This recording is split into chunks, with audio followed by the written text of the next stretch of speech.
ఎవరి దగ్గరనే అండి డిస్ట్రిబ్యూట్ చేస్తారా? ఈ పేపర్లు ఇచ్చేసి మూడు మూడు కలిపినాయి కదా.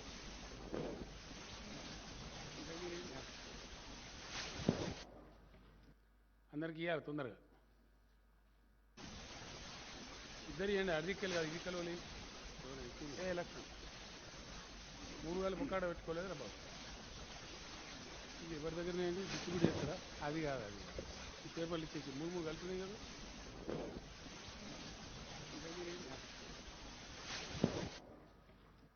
అందరికి ఇవ్వాలి తొందరగా. ఇద్దరు ఇవ్వండి, అర్ధిక్కలు కాదు ఇది కలవలి. ఏ లక్షణం మూడు వేల ముక్కాడ పెట్టుకోలేదు రా బాబు. ఇది ఎవరి దగ్గరనే అండి డిస్ట్రిబ్యూట్ చేస్తారా? అది కాదు అది కాదు. ఈ పేపర్లు ఇచ్చేసి మూడు మూడు కలిపినాయి కదా.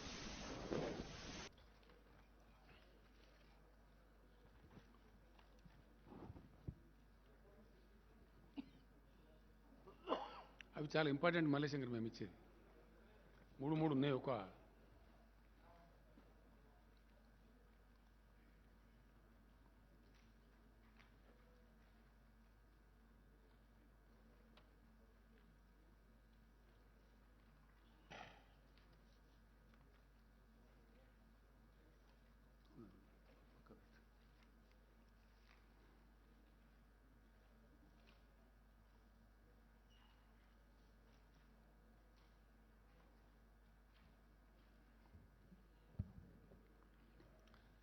వచ్చేసినాయి కాగితాలు మరి.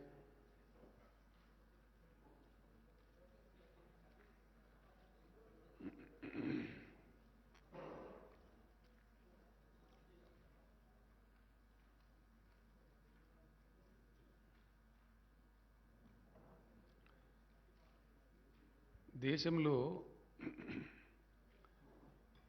ధాన్యాన్ని అంటే ఆహార ధాన్యాలు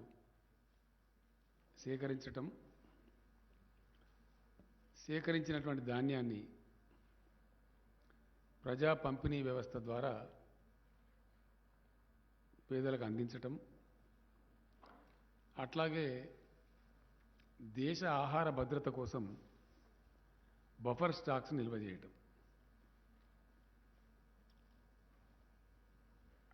దేశాన్ని ఆహార రంగంలో స్వావలంబనంగా ఉంచడం కోసం ఏ దేశమైనా సరే బఫర్ స్టాక్స్ అనేది మెయింటైన్ చేయటం, సేకరించడం. ధాన్యం రెండు రకాలు. ఒకటి ఆహార కొరత ఏర్పడకుండా ఆహార రక్షణ కోసం, ఫుడ్ సెక్యూరిటీ కోసం బఫర్ స్టాక్స్ మెయింటైన్ చేయడం, ప్లస్ ప్రజా పంపిణీ వ్యవస్థకు ఆహార ధాన్యాలు అందించి నిరుపేదలకు అందించటం. ఇది ఫుడ్ సెక్యూరిటీ యాక్ట్ కింద రాజ్యాంగబద్ధంగా కేంద్రం మీద ఉన్నటువంటి బాధ్యత.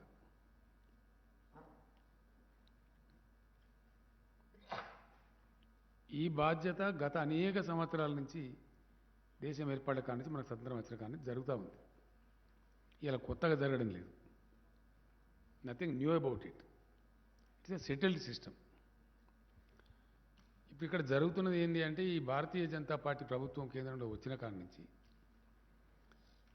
వీళ్ళు పూర్తి రైతు వ్యతిరేక విధానాలు అవలంబిస్తూ ఉన్నారు. పూర్తి స్థాయి పేదల వ్యతిరేక విధానాలు అవలంబిస్తూ ఉన్నారు. సామాన్య మధ్యతరగతి ప్రజల యొక్క వ్యతిరేక విధానాలు అవలంబిస్తూ ఉన్నారు.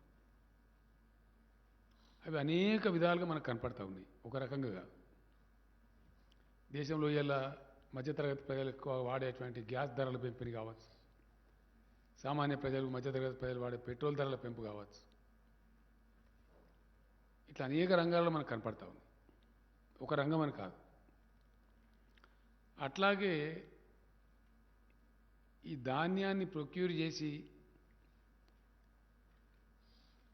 ఆహార భద్రతను పరిరక్షిస్తూ ప్రజా పంపిణీ వ్యవస్థను నడపాల్సినటువంటి కేంద్రం ఈరోజు చాలా దురదృష్టకరంగా తన సామాజిక బాధ్యతను విస్మరించి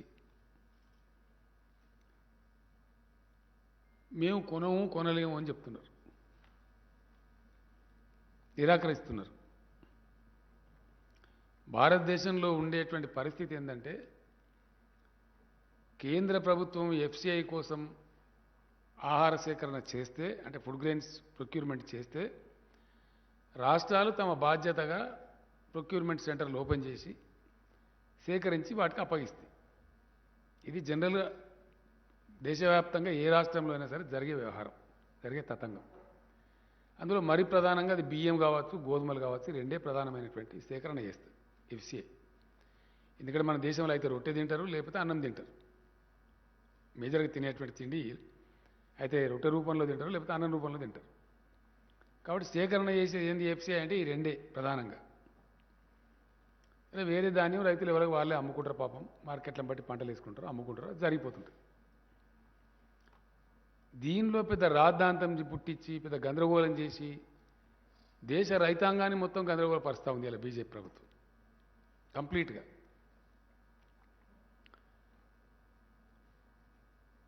ఇంత చిన్న విషయం ఎందుకంటే ఇప్పుడు సపోజ్ ఫర్ ఎగ్జాంపుల్ ఇది ఎట్లా ఉంటుందంటే చాలా సులభమైనటువంటి విషయం. లక్షల కోట్ల రూపాయల బడ్జెట్ కలిగి ఉండి 140 కోట్ల మందికి ప్రాతినిధ్యం వహించేటువంటి కేంద్ర ప్రభుత్వం ఒక చిల్లర కొట్టు షావుకారులాగా మాట్లాడకూడదు, కిరాణా షాప్ లాగా మాట్లాడకూడదు. అది కేంద్ర ప్రభుత్వానికి ఔన్నత్యం కాదు. ఎట్లా అంటే ప్రతి విషయంలో నువ్వు లాభ నష్టాలు బేరీజ్ వేసుకొని మాట్లాడతావా? అప్పుడు నువ్వు ప్రభుత్వం ఎట్లయితే నాకు అర్థం కాదు. ప్రభుత్వంగా సమాజం పట్ల we have a social responsibility. ఏ ప్రభుత్వం అన్నా కానీ ఇప్పుడు ప్రజా పంపిణీ వ్యవస్థ ఉంది, ఇట్స్ ఏ సోషల్ రెస్పాన్సిబిలిటీ. అట్లానే ఆహార భద్రత, దేశ ఆహార భద్రత is also a social responsibility. దాని నిర్వహణలో భాగంగా కేంద్ర ప్రభుత్వానికి ఎప్పుడన్నా అనుకోకుండా ఏదైనా కారణం చేత కొంచెం నిల్వలు పెరిగినాయి అనుకో, దానికి ఆల్టర్నేటివ్స్ ఆలోచించే శక్తి కూడా కేంద్రానికి ఉంటుంది. ఆ కేంద్రమే ఆ బాధ్యత నిర్వర్తించాలి. ఆ ప్రాసెస్లో ఒక 30,000 కోట్లు, 40,000 కోట్లు, 50,000 కోట్లు, పోను 1,00,000 కోట్లు నష్టం వస్తే కేంద్రం భరాయించాలా. ఇవి చిల్లర కొట్టు కాదు కదా, నాకు అర్థం కాదు. ఆ ప్రాసెస్లో ఒకవేళ ఏదైనా కొంత స్టాప్ గ్యాప్ అరేంజ్మెంట్లో కొద్ది గ్యాప్ వస్తే కేంద్రం షుడ్ బేర్ దట్. ఆ బాధ్యత నుంచి తప్పుకుంటూ, ఆ సామాజిక బాధ్యత నుంచి తప్పుకుంటూ మీరు నేపాల్ని చాలా దిక్కుమాలినతనంగా, చాలా ఘోరంగా, ఘోరాతి ఘోరంగా రాష్ట్రాల మీద నెట్టేసేటువంటి ఒక దరిద్రం కొట్టు ప్రయత్నం జరుగుతూ ఉంది. ఇంత నీచమైనటువంటి కేంద్ర ప్రభుత్వాన్ని ఇదివరకైతే మేము చూడలేదు, భవిష్యత్తులో చూస్తామని కూడా అనుకోవట్లేదు. ఇంత దిగజారినటువంటి కేంద్రాన్ని ఒక అన్ని నోరు తెరిస్తే పచ్చి అబద్ధాలు, నోరు తెరిస్తే అంత డుల్ముల్ రాజకీయం, గందరగోళ పరచుడు, ఏది స్ట్రేట్గా చెప్పకపోవడు. ఇదేం తరహా రాజకీయం అండి, నాకు అర్థం కాదు. ఇదేం పద్ధతి? ఇది ప్రజలను, రైతులను కన్ఫ్యూజ్ చేయడమా లేకపోతే ఏంది? ఇప్పుడు వెరసి ధాన్యం సేకరణ విషయంలో ఇలా మంత్రివర్గంలో దాదాపు 3-4 గంటల పైన చాలా సుదీర్ఘంగా చర్చ చేస్తాం. ఇప్పుడు తేలుతున్నది ఏంది? ఇక్కడ సింపుల్ విషయం. మొన్న పోయినప్పుడు మేము అడిగినాం చాలా స్పష్టంగా, యాసంగిలో మేము ఇచ్చిందే తీసుకోలేదు, తీసుకుంటామని ఇక్కడ ఎఫ్సిఐ మేనేజర్ రాసిస్తాడు. ఆయన రాసిచ్చిన లెటర్ మంత్రికి చూపించి నేనే స్వయంగా చూపించిన, ఇవి ఆయన రాసిచ్చిండా ఈ పరిస్థితి. నా ముందే ఆయన ఏమంటాడు, ఆయన సస్పెండ్ చేస్తా. నువ్వు సస్పెండ్ చేస్తావు, సస్తావు. రాసిచ్చిండు కాబట్టి మేము నీకు జోగినం బియ్యము దానికి డబ్బు తీసుకోవాలంటే, ఇవ్వాలంటే మేము తీసుకోమంటాడు. ఎందుకు తీసుకోవంటే మేము బాయిల్డ్ రైస్ తీసుకోము, ఉప్పుడు బియ్యం తీసుకోము. మరి తీసుకోకపోతే నేను కొన్నా, రైతులకు డబ్బులు ఇచ్చినా, మరి అప్పుడు ఏం చేయాలి, నేను ఎటు పోవాలా అంటే దానికి సమాధానం చెప్పాడు. అప్పుడు ఏమంటాడు, మెడ మీద కత్తి పెట్టి, మొన్న మీకు ఇచ్చిన లెటర్స్ ఉంది మీ దగ్గర, భవిష్యత్తులో మేము పారాబాయిల్డ్ రైస్ ఇయ్యము అని మీరు అండర్టేకింగ్ ఇస్తే అది తీసుకుంటా. పోయిన యాసంగిలు ఇచ్చింది, లేకపోతే తీసుకోను అంటే అధికారులకు చెప్పిన నేను రాసేయండి, మరి తప్పదు కదా, మరి ఏం చేస్తాం మనం. వాళ్ళు రాసిచ్చింది, మెడ మీద కత్తి పెట్టి రాయించుకున్నది కేంద్రం. నువ్వు రాసి ఇస్తేనే తీసుకుంటా, లేకపోతే తీసుకోను. 25 లక్షల టన్నుల బియ్యం మీద పడితే, లేకపోతే మనం ఆల్రెడీ కొన్నాం, ప్రొక్యూర్మెంట్ చేసినాం, మిల్స్లో ఉంది, రైతులకు డబ్బులు పే చేసినాం. చాలా వాల్యూ, హై వాల్యూ ఉంటుంది. మరి అప్పుడు ఏం చేయాలి, రాష్ట్ర ప్రభుత్వం ఏం చేయాలి? ఆర్థిక స్థితి కూడా అంత ఉండదు కదా రాష్ట్ర ప్రభుత్వం దగ్గర. సో అది ఆ విధంగా రాయించుకున్నారు. తర్వాత మేము పోయినప్పుడు కూడా, నేను స్వయంగా వెళ్ళినప్పుడు కూడా ఆయన చాలా స్పష్టంగా చెప్పిండు కేంద్ర మంత్రి నాకు, మేము బాయిల్డ్ రైస్ ఒక గింజ కూడా తీసుకోము. ఇక్కడ వస్తున్నది ఏంది? రెండు విషయాలు అడిగినండి నేను. సరేనా, మరి రారాజు తీసుకుంటావు కదా, అది ఎంత తీసుకుంటావు? సంవత్సరానికి కోటా అయ్యి, సంవత్సరానికి ఒకసారి కోటా ఇచ్చేసి మేము ఇంత తీసుకుంటామంటే మేము పండించి ఇస్తాం నీకు, మా రైతులకు చెప్తాం. అది మేము చెప్పం. తర్వాత వర్షాకాలంలో నువ్వు 40 లక్షలకు ఇచ్చినవు. 40 లక్షలు కాదు, మా దగ్గర 62 లక్షల ఎకరాలు సాగు చేసినాం, ఎక్కువ వస్తుంది. కనీసం 90 లక్షలను నువ్వు తీసుకోవాలంటే దాన్ని ఎన్హాన్స్ చేయమంటే దాన్ని ఎన్హాన్స్ చెయ్యం. నేను పోయినా, నాతో పాటు మినిస్టర్లు వచ్చిండ్రు, ఆఫీసర్లు వచ్చిండ్రు, ఎంపీలు వచ్చిండ్రు, దానికి కూడా మేము సమాధానం చెప్పం. ఈ విధంగా అటు వర్షాకాలం దానికే టార్గెట్ దిక్కులేదు. మళ్ళీ యాసంగిలో ఏంటంటే డెఫినెట్గా తెలంగాణ పంట పండుతుందంటే అది నూక ఎక్కువైతుంది. తెలంగాణలో ఉండే వాతావరణ పరిస్థితులను బట్టి కోతలు వచ్చేది మార్చి లాస్ట్ వీక్ తర్వాతనే వస్తాయి కాబట్టి ఖచ్చితంగా 35 డిగ్రీలు ఎండ దాటి ఉంటుంది. 35 డిగ్రీలు దాటితే నూక ఎక్కువైతుంది. దానిలో ఉన్న బ్రహ్మ పదార్థం ఏం లేదు, వీళ్ళు ఆడుతున్న లంగనాటకం ఇలా బయట పడాలి. ఏమున్న దానిలో? యాసంగిలో తెలంగాణలో వడ్లు పండితే నూక శాతం ఎక్కువ వస్తుంది. అంటే మామూలుగా వర్షాకాలంలో వండే బియ్యమేమో 67 కిలోలు వస్తుంది. అదే యాసంగిలో వండే వాటికి 67 కిలోలు రాదు, 35 కిలోలే వస్తుంది. ఆ నష్టం ఎవరు భరించాలా? రైతు భరించలేడు పాపం. ఆయన పెట్టుబడి పెడతాడు, పండిస్తాడు, తెస్తాడు. మిల్లర్ అంటాడు, సార్ నేను అట్లా పండితే నా మిల్లు అమ్ముకోవాలి, నేనేం చేయాలి? మిల్లర్ అంటాడు. మరి ఎవరు భరించాలా?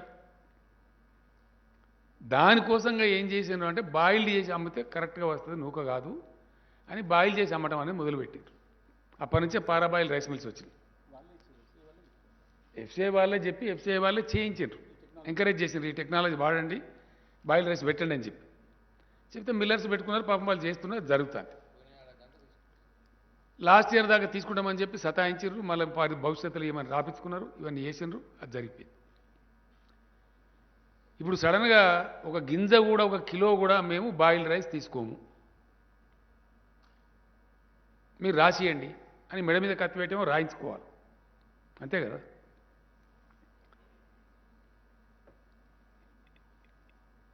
ఇప్పుడు ఏం చేయాలి మరి రైతులు? ఏం జరగాలి ఇప్పుడు? మేము అనేక రకాలుగా అనేక సమస్యలు ఎదుర్కొని విభజన చట్టం ద్వారా వచ్చినటువంటి పూర్తిస్థాయిలో కేంద్రం సహకరించకున్నా, ఆంధ్రప్రదేశ్ వాళ్ళు బాగా సతాయించిన, వితిన్ తెలంగాణ ఉన్న కొంతమంది రాజకీయ రాక్షసులు వందల వేల కేసులు వేసినా అన్ని ధీటుగా ఎదుర్కొని బ్రహ్మాండంగా ప్రాజెక్టులు కట్టాం. చాలా గందరగోళంగా ఉన్నటువంటి కరెంటును మంచిగా చేసి కరెంటు 24 గంటలు వచ్చేట్టు చేసినాం. గ్రామీణ ఆర్థిక వ్యవస్థ పటిష్టం కావాలని ఒక్క వ్యవసాయం కాదు అనేక రంగాలలో చర్యలు తీసుకున్నాం. దాంట్లో వ్యవసాయం కూడా చాలా బాగా పటిష్టపరిచినాం. రైతులను అద్భుతంగా ఎంకరేజ్ చేయడానికి రైతు బంధు ఇచ్చినాం. రైతులు చనిపోతే కుటుంబాలు బదారణ పడద్దని రైతు బీమా ఇచ్చినాం. 24 గంటలు ఫ్రీ కరెంట్ ఇచ్చే ఒకే ఒక రాష్ట్రం ఈ దేశంలో తెలంగాణ. వాటర్ సెస్ లేకుండా, నీటి తీరువా అనేది ఒక రూపాయి కూడా తీసుకోకుండా నీటి తీరువా పాత బకాయిలు రద్దు చేసి ఇప్పుడు మళ్ళీ ఫర్దర్ ఒక రూపాయి కూడా కలెక్షన్ చేయకుండా, నీటి తీరువా వసూలు చేయకుండా నీళ్ళు ఇచ్చే ఒకే ఒక రాష్ట్రం ఇండియాలో తెలంగాణ. ఏ రాష్ట్రం కూడా లేదు, అందరు నీటి తీరువా తీసుకుంటారు. కాలువల ద్వారా ప్రాజెక్ట్ నీళ్ళు కనుక ఇస్తే, చెరువుల ద్వారా ఇస్తే కూడా వాటర్ సెస్ కలెక్ట్ చేస్తారు, ట్యాక్స్ నీటి పన్ను వసూలు చేస్తారు. పాత నీటి పన్ను బకాయిలు రద్దు చేసి ఇప్పుడు కొత్తగా నీటికి పన్ను లేకుండా మా రైతాంగం బాగా పంటలు పండించాలని పండిస్తున్న ఏకైక రాష్ట్రం తెలంగాణ. దీంతో ఏమైపోయింది? మీకు ఇచ్చిన టేబుల్లో ఉన్నది, బ్రహ్మాండమైనటువంటి వ్యవసాయ విస్తరణ జరిగింది. చాలా అద్భుతమైనటువంటి పంటల దిగుబడి పెరిగింది తెలంగాణలో. మీకు ఇచ్చిన టేబుల్స్లో ఉందండి, చాలా స్పష్టంగా ఉంది.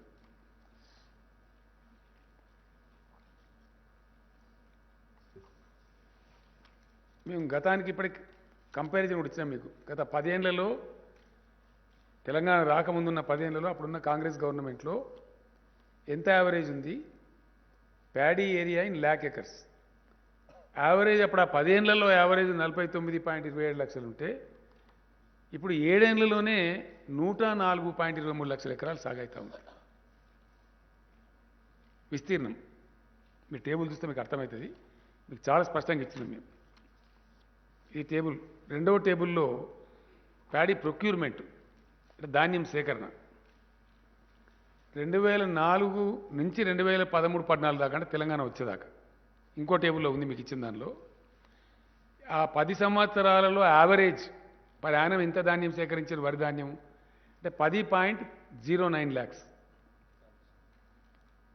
10 లక్షల టన్నులు సేకరించారు సంవత్సరానికి. ఇవాళ తెలంగాణ వచ్చిన తర్వాత 7 ఏళ్లలో 10 ఏళ్ళు కాలే, మాది ఇంకా 3 ఏళ్ళు కావాలి. 7 సంవత్సరాలలో తెలంగాణ సేకరించే యావరేజ్ ధాన్యం 69.38 లక్షలు. ఇది నా లెక్క కాదండి, ఇది మొత్తం గవర్నమెంట్ స్టాటిస్టిక్స్. ఈ 10 ఏళ్ళ లెక్క కూడా వ్యవసాయ శాఖ స్టాటిస్టిక్సే. మీరు ఎవరిని అడిగినా ఇస్తారు. ఇది డిపార్ట్మెంట్ లెక్క, ఇది కాకి లెక్క కాదు. ఎఫ్సిఐ దగ్గర ఉంటుంది, గవర్నమెంట్ ఆఫ్ ఇండియా దగ్గర ఉంటుంది, గవర్నమెంట్ తెలంగాణ దగ్గర ఉంటుంది. యావరేజ్ 2004-05 నుంచి 13-14 దాకా 10 ఏళ్లలో 10.09 lakhs ఉంటే ఈ 7 ఏళ్లలో యావరేజ్ ధాన్యం సేకరణ వచ్చి 69.3 లక్షలు. హైయెస్ట్ ప్రొక్యూర్మెంట్ అయింది last year 141.08 lakh metric tons. అది కూడా ఇచ్చినాం మీకు ఇక్కడ. 1,41 lakh మెట్రిక్ టన్స్ ధాన్యం సేకరించాం. ఇది ఎట్లా సాధ్యమైంది? ఇది అంటే మొదటి సంవత్సరం చూడండి 15లో కరువు ఉన్నది, కరెంట్ బాగా లేదు, అప్పటికి ఇంకా బాగా గాలే. 14-15 మీరు చూడండి, చూస్తే మీకు ఇచ్చిన టేబుల్లో మేమేమి వేరే చెప్పలేదు, జరిగిన యాక్చువల్ ఫిగర్స్ ఇవి. కారణం ఏంటంటే మేము కొత్తగా వచ్చిన గవర్నమెంట్కి అప్పుడప్పుడే సర్దుబాటు చేస్తున్నాం. మీ టేబుల్ చూస్తే మీకు క్లియర్గా అర్థమవుతుంది. ఈ చివరికి వచ్చేటప్పటికి ఎట్లెట్లా కరెంటు మంచిగా అవ్వకుండా వచ్చిందో, ఎట్లెట్లా ప్రాజెక్టులు కంప్లీట్ అయినాయో, ఎట్లెట్లా మిషన్ కాకతీయ కంప్లీట్ అయిందో, పవర్ స్టెబిలైజ్ అయ్యి బోర్లలో అండర్గ్రౌండ్ వాటర్ పెరిగిందో, అట్లా క్రాప్ పెరుగుతూ వచ్చింది. అటు చెరువుల ద్వారా కావచ్చు, బోర్ల ద్వారా కావచ్చు, ప్రాజెక్టుల ద్వారా, కాలువల ద్వారా కావచ్చు, క్రమంగా పెరుగుతూ వచ్చి లాస్ట్ ఇయర్కి వచ్చేటప్పటికి భయంకరంగా పెరిగింది. ఒక 140 అంటే 1,41,00,000 టన్నులు ఉత్పత్తి చేసింది తెలంగాణ. ఇది మీకు జీర్ణం కాక, మీకు అర్థం కాక, మీకు తెలివితేటలు లేక, మీకు నిర్వహణ సామర్థ్యం లేక అన్ని అరాకిరి మాటలు మాట్లాడుకుంటూ చాలా దిక్కుమాలిన మాటలు మాట్లాడుతూ ఉన్నారు. చాలా తప్పు అది. అందుకే ఇలా మేము పార్లమెంట్లో నిలదీస్తూ ఉన్నాం, లోక్సభలో అలా సమాధానం లేదు. టీఆర్ఎస్ పార్లమెంట్ సభ్యులు ప్లకార్డులు పట్టుకొని నిలదీస్తూ ఉన్నారు ఢిల్లీలో, దాని మీద జవాబు లేదు. మేము అడిగితే కూడా బాయిల్డ్ రైస్ కొనం. మరి తెలంగాణలో వచ్చేదే బాయిల్డ్ రైస్, బాయిల్ చేయకపోతే వచ్చేది ఓన్లీ 50%. బాయిల్ చేయనప్పుడు వచ్చేది ఎంత? 50% రా రైస్ అంటే. కానీ ఉల్టా పల్టా మాట్లాడి మేము బియ్యం కొనమన్నామా అని కేంద్ర మంత్రి కిషన్ రెడ్డి మాట్లాడతారు. బ్యాడ్ లక్ ఏంటంటే, దురదృష్టం ఏంటంటే, చాలా దుర్మార్గమైనటువంటి పద్ధతి. చాలా అంటే చాలా దుర్మార్గమైన పద్ధతి. ఒక రాష్ట్రానికి కేంద్రంలో ఒక మంత్రి ఉన్నాడంటే రాష్ట్ర ప్రజలు సంతోషపడతారు. అరే అట్టెట్లా కొన్నారు బై, కొనాలి, మా రాష్ట్రంలో గట్లనే పండుతుందా, మా యాసంగిలు ఇప్పుడు మాకు బాయిల్ రైస్ అవుతుంది, తీసుకోవాలి అని చెప్తే సిపాయి కిషన్ రెడ్డి, ఎట్లన్నా చేసి నేను కొనిపిస్తా అని చెప్తే సిపాయి కిషన్ రెడ్డి, అంతే కదా. కొనము అని చెప్పి రెండా కేంద్ర మంత్రి కావన్నా తెలంగాణకు? నాకు అర్థం కాదు. శాతగాని దద్దమ్మ. I'm very sorry. ఏం మాట్లాడుతున్నాడు అతను? ఒక ఉన్మాదిలాగా మాట్లాడుతున్నాడు. I blame definitely. నీకు దమ్ముంటే నువ్వు ఏ ప్రభుత్వంలో మంత్రి ఉన్నావో కొనిపి బాయిల్డ్ రైస్ తెలంగాణ నుంచి వస్తుంది. బాయిల్డ్ రైసే వస్తుందండి, 35 degrees టెంపరేచర్లో పడుతుంది మా పంట, కొనండి అని చెప్పు. అది శాత కాదు నీకు.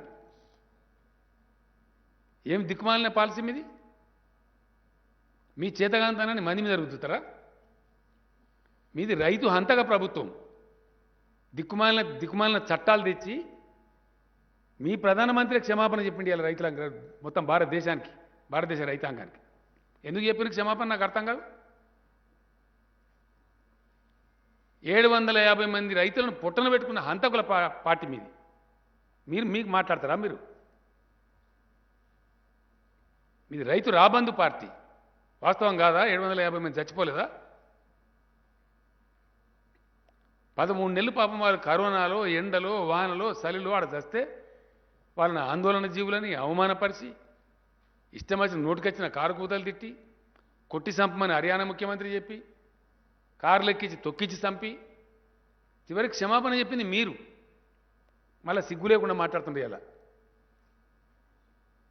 మేము రైతు బంధువులం, మేము చేయలే. నాశనం అయిపోయినటువంటి చెరువులన్నీ బాగా చేయలే. కనబడతలేవా? దా ఏ ఊరికి వస్తావు? ప్రాజెక్టు మేము కట్టలే, కనబడతలేవా? ఇలా స్టెబిలైజ్ కాలేదు ఆయకట్టు. ఆన్గోయింగ్ ప్రాజెక్టులను మేము కంప్లీట్ చేయలే. ఎవరు కంప్లీట్ చేసినారు? ఎల్లంపల్లి ప్రాజెక్ట్ ఎవరు కంప్లీట్ చేసినారు? మిడ్ మానేర్ ప్రాజెక్ట్ ఎవరు కంప్లీట్ చేసినారు? నెట్టెంపాడు, కల్వకుర్తి, భీమా, కోయిల్ సాగర్ ఎవరు కంప్లీట్ చేసినారు? దశాబ్దాల తరబడి పెండింగ్ ఉన్నాయి.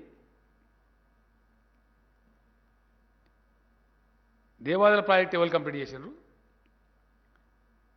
ఇవన్నీ కాకుండా అడ్డగోలుగా మాట్లాడతాము, రాజకీయాలు చిల్లర రాజకీయాలు మాట్లాడతామని చిల్లర లూజ్ మాటలు. ఇంకా ఎంత చీప్గా అంటే ఇది మరీ దరిద్రం. పెట్రోల్ డీజిల్ రేట్లు పెంచింది ఎవరండి దేశంలో? నరేంద్ర మోడీ ప్రభుత్వం కాదా? ఈ కిషన్ రెడ్డి మంత్రి ఉన్న ప్రభుత్వం కాదా? అప్పుడు క్రూడాయిల్ ధర ఎంత, ఇవాళ క్రూడాయిల్ ధర ఎంత? క్రూడాయిల్ ధర తగ్గినాక కూడా మీరు అబద్ధాలు చెప్పి మోసం చేసి దేశాన్ని డీజిల్ ధర పెంచుతారు. పెంచిన తదుపరి రాష్ట్రం వేడ తగ్గించాలని ధర్నా చేస్తారు. మరి సిగ్గుందా మీకు? అని ఇజ్జతమానం ఏమైనా ఉందా? ఇంత అమాయకుల ప్రజలు గొర్రెలా? నువ్వు పెంచాలా, మేమేమో తగ్గి అన్నా. ఇదా? ఇది నీతా?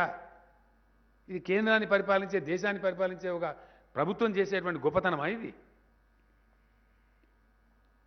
ఇదేం దందా అండి? నాకు అర్థం కాదు. డెఫినెట్గా వీళ్ళు ముంచేటోళ్ళు తప్ప మంచి చేసేటోళ్ళు కాదు, తేలిపోయింది ఇప్పుడు. రైతుల వ్యతిరేక పార్టీ 100%. కిషన్ రెడ్డి మాట్లాడతారు రైతులతో మోడీ ఉన్నాడు, రైతులతో మోడీ ఉన్నాడు, కొనుమని బాయిల్ రైస్ కొనుమని. నువ్వంత గొప్పడో అయితే అజెట్లా కొనరా, కొనిపిస్తాం, కేంద్రంతో మాట్లాడిస్తామని చెప్పు. నేను పండితే 75 లక్షల ఎకరాల వరి మేము రెడీగా ఉన్నామా వేయడానికి? నువ్వు కొంటాడు, మేము వద్దంటున్నామా? ఎవరిని మోసం చేస్తావు నువ్వు? రైతులు బండియాలి, వాళ్ళ కొంపలు ఆరిపోవాలి, గందరగోళం చెలరేగన్న ఇక్కడ తెలంగాణలో మళ్ళీ రైతుల ఆత్మహత్యలు పునరావృతం కావన్నా? ఇది చాలా భరించరానటువంటి మాటలు ఇవ్వాలి అతను మాట్లాడియాలి. అగ్రికల్చర్ పాలసీ నీకు ఎరక తోక అగ్రికల్చర్ పాలసీ. మాకెందుకు లేదు అగ్రికల్చర్ పాలసీ? బ్రహ్మాండ అగ్రికల్చర్ పాలసీ లేకపోతేనే 1,41,00,000 టన్నుల బియ్యం ఇచ్చినా మనకు పోయిన సంవత్సరం. ఏం కొంటాం? అదంతా కాదా? తెలంగాణ వడ్డు పండిస్తుంది, బాయిల్ రైస్ అవుతుంది. కొంటవా కొనవరా బాయ్ చెప్పండి. అది చెప్పాడట. అంత వాటి ముఖ్యాన్న అంటే మూడు చూడు దింపి చూపించినట్టు. రా రైస్ ఎంత తీసుకుంటావు అది చెప్పాడు. వానకాలం దానికే దిక్కులేదు ఇప్పుడు. వర్షాకాలంలో ఎంత తీసుకుంటావో చెప్పాడట. పంట వస్తూనే ఉన్నది, కొంటూనే ఉన్నాం. ఇవాళకి ఆల్రెడీ తెలంగాణ ప్రభుత్వం 22 లక్షల టన్నులు కొనేసింది. కానీ మేము కళ్ళ అక్కడ పోయి డ్రామా పెడతాము. ఇప్పుడు పెడదు రాయిగా. మేము స్పష్టంగా తెలంగాణ రైతాంగాన్ని తెలియజేస్తూ ఉన్నాం. ఇవాళ కేంద్రంలో ఉన్న ప్రభుత్వం వైఖరి మీరు గమనిస్తూ ఉన్నారు. రైతు చట్టాలు తెచ్చి వాళ్ళని అరిగోస పెట్టి ఢిల్లీ బార్డర్ మీద సల్లె వాళ్ళని చంపి 700 మంది 50 మంది రైతులను చంపి ఇలా తీరా చట్టాలు వాపసు తీసుకున్న ప్రభుత్వం కేంద్ర ప్రభుత్వం, బీజేపీ ప్రభుత్వం. అంటే ఎంత డులుముల్ ప్రభుత్వం ఇది, ఎంత మోసగారి ప్రభుత్వం. ఈ ప్రభుత్వంలో ఉన్న కేంద్ర మంత్రి కావచ్చు, ఇక్కడ ఉండబడే వాళ్ళ పార్టీ అధ్యక్షుడు కావచ్చు, చాలా దరిద్రంగా ప్రజలను కన్ఫ్యూజ్ చేసే విధంగా మాట్లాడుతూ ఉన్నారు. వీళ్ళ వైఖరి మేము పోయినప్పుడు కేంద్ర మంత్రి ఏమో ఆయన ఇంకోటి మాట్లాడతాడు. ఆయన నేను పోయొచ్చిన మొన్న.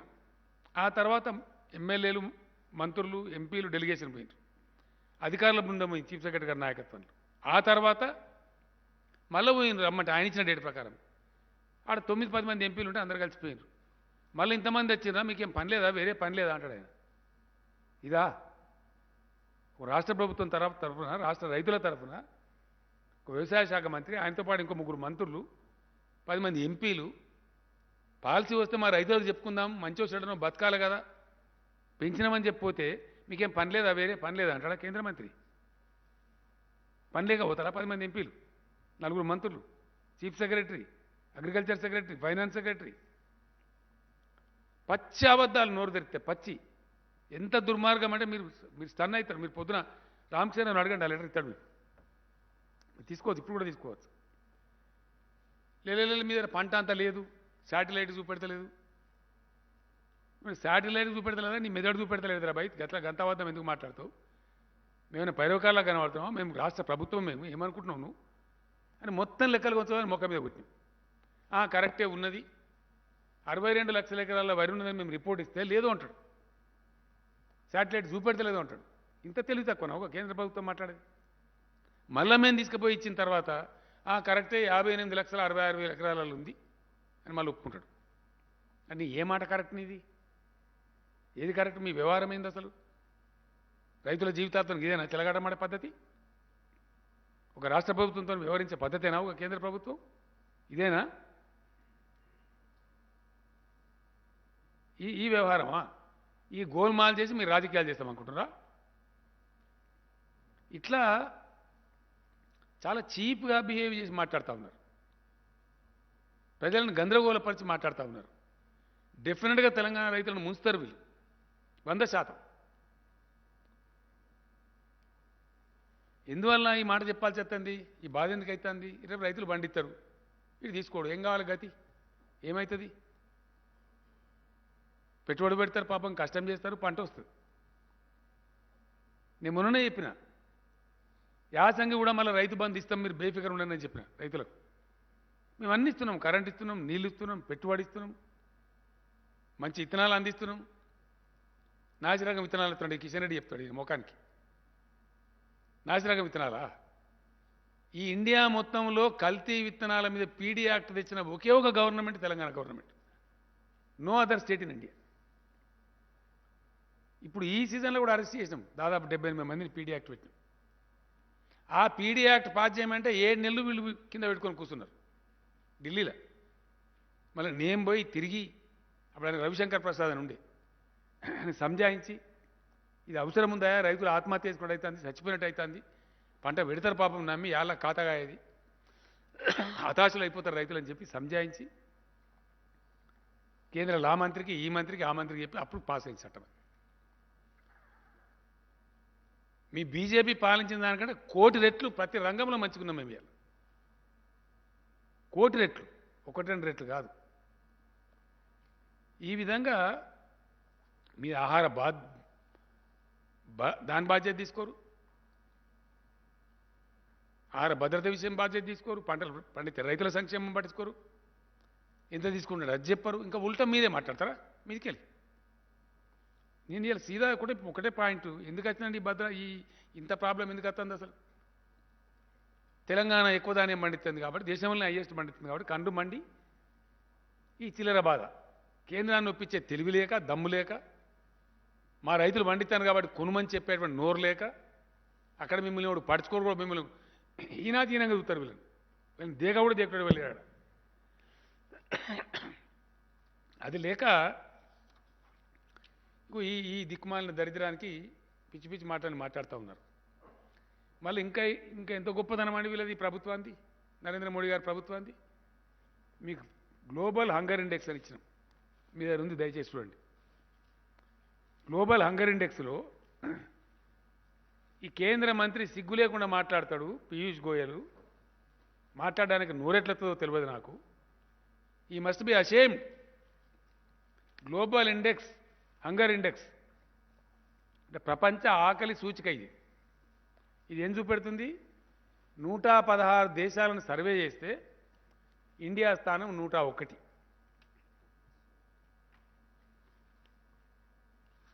హిందూ పేపర్లో కూడా చాలా పెద్ద రాసింది ఈ మధ్యనే పూర్తి అనాలిసిస్ రాసింది హిందూ పేపర్ నేను చదివిన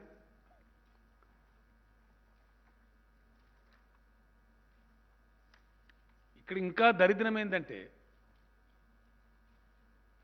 మీకు ఏమైనా సిగ్గుంటే ఇప్పటికైనా కళ్ళు తెరవండి కిషన్ రెడ్డి గారు పీయూష్ గోయల్ గారు అని చెప్తా ఉన్నాను నేను సిగ్గు లజ్జ ఏమని ఉంటే గ్లోబల్ హంగర్ ఇండెక్స్లో మన స్థానం 101. ఇలా పాకిస్తాన్ స్థానం ఎంత ఉందా? పాకిస్తాన్ యొక్క ర్యాంకు 92, బంగ్లాదేశ్ నేపాల్ 76. ఇది మన బతుకు. పాకిస్తాన్ బంగ్లాదేశ్ ర్యాంక్ ఏమో 76, పాకిస్తాన్ కాదు బంగ్లాదేశ్ నేపాల్ ర్యాంకు 76, పాకిస్తాన్ ర్యాంక్ ఏమో 92, మన బతికేమో 101. ఇది గ్లోబల్ హంగర్ ఇండెక్స్. మీరు మాట్లాడతారు మా దగ్గర నిల్వలు ఎక్కువైనాయి, అవసరం లేదు, స్టాక్స్ ఫైల్ అయినాయి అంటే ఏదన్నట్టు ఇది? అప్పట్లో విప్లవ కవి రాసిండు, అన్నపు రాసులు ఒకవైపు ఆకలి కేకలు ఇంకోవైపు. అది అట్లే ఉంది కదా కథ. నీకు సామాజిక బాధ్యత ఉంటే ధాన్యం తీసుకొని పెంచు, ఆకలిని బిడ్డలకు పంచు, ఫ్రీ రైస్ డిస్ట్రిబ్యూట్ చేయి, అక్కడనేమో అవాయిడ్ చేస్తావు. గ్లోబల్ హంగర్ ఇండెక్స్ వాస్తవమా కాదా? ఇది ప్రతి సంవత్సరం వస్తుందా రాదా? అన్ని దేశాలకు వస్తుందా రాదా? ఇంకా ఇంకా సిగ్గుపోయే స్థానం ఏంటంటే ఈ ఘనత వహించిన కిషన్ రెడ్డి బాగా మాట్లాడి ఇవాళ వీళ్ళ ఘనత వహించిన పరిపాలనలో మీకు లాస్ట్ పేజీలో ఉంది ఇండెక్స్.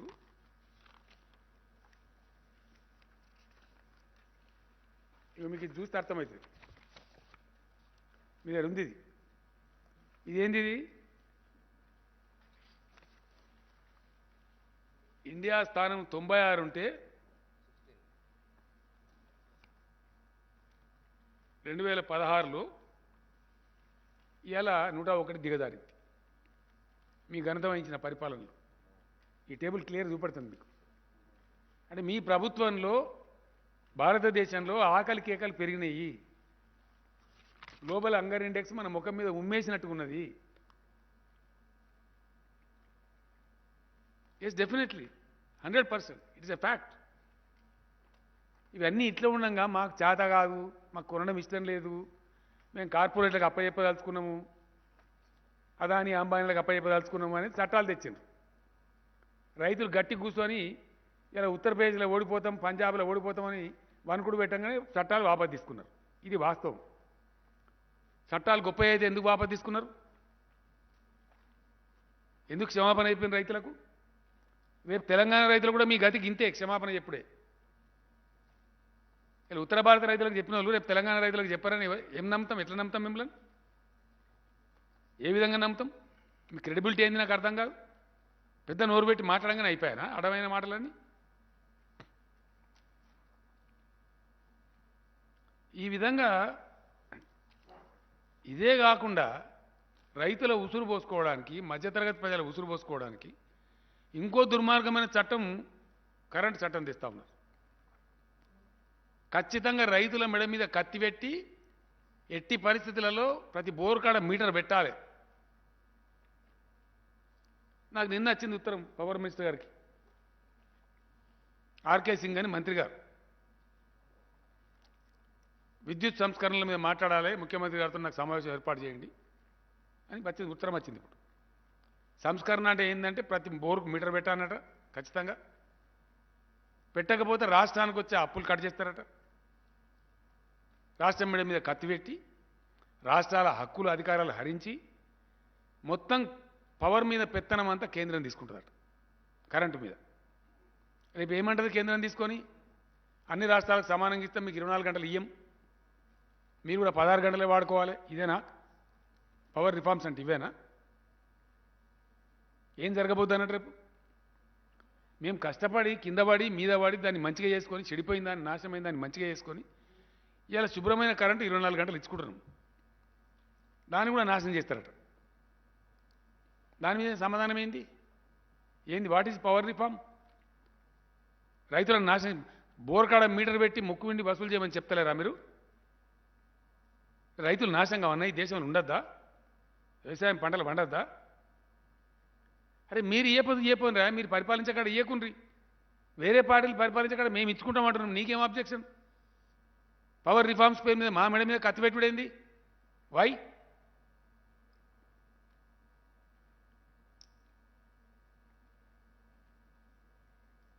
ఏంది అది కూడా ఉందిగా, అది చాలా పెద్ద కథ. నెక్స్ట్ దానిలో చెప్దాం. మస్తు ఉన్నాయి అవన్నీ బయట పెట్టేటి ఆడిట్స్ పెడతాం వీళ్ళని. తప్పదిగా ఈ దేశంలో రైతులు బాగుపడాలంటే ఈ ప్రభుత్వాన్ని పారదోలాలి ఈ దేశం నుంచి 100%. We have to fight A battle. సామాన్య ప్రజలు, పేద ప్రజలు, రైతులు వాళ్ళకి రక్షణ రావనంటే ఈ దుర్మార్గమైన బీజేపీ పరిపాలన పోవాలి ఈ దేశం నుంచి 100%. ఏం వైఖరండి ఇది? నాకు అర్థం కాదు. మేము పెంచుతాం డీజిల్ ప్రైజు, మళ్ళీ బదాల్లో మేమే లొల్లి పెడతాం. ఇంత మాయం వచ్చిందిరా ఉంటుందా? ఇంతకన్నా దుర్మార్గం ఉంటుందా? మేము వడ్లు కొనము, అయినా గొడవ పెడతాం. ఒరేమ్మా కొన అంటున్నావు నువ్వే, నిరాకరిస్తున్నావు నువ్వే, మా పాలసీ మారిందని చెప్తావు నువ్వే, బాయిల్డ్ రైస్ కిలో కూడా కొన అంటావు నువ్వే, మళ్ళీ కళ్ళాల కడ పోయి నువ్వే వేసేస్తావా? ఇదేం కథనండి? ప్రపంచం లెక్కలేదు ఇది. ఇక ఉంటుందా ఇటువంటి కథ? పనికి మాలిన చట్టాలు తెచ్చేది నువ్వే, రైతులకు క్షమాపణ చెప్పేది నువ్వే, 750 మంది రైతుల సావులకు కారణం నువ్వే, వాళ్ళకు రూపాయి పరిహారం అంటే ఇస్తే ఇవ్వమంటే ఇస్తలేవేంది? నాకు అర్థం కాదు. అంటే ఈ విధంగా ఎవరు మోసం చేస్తారు నాకు అర్థం కాదు.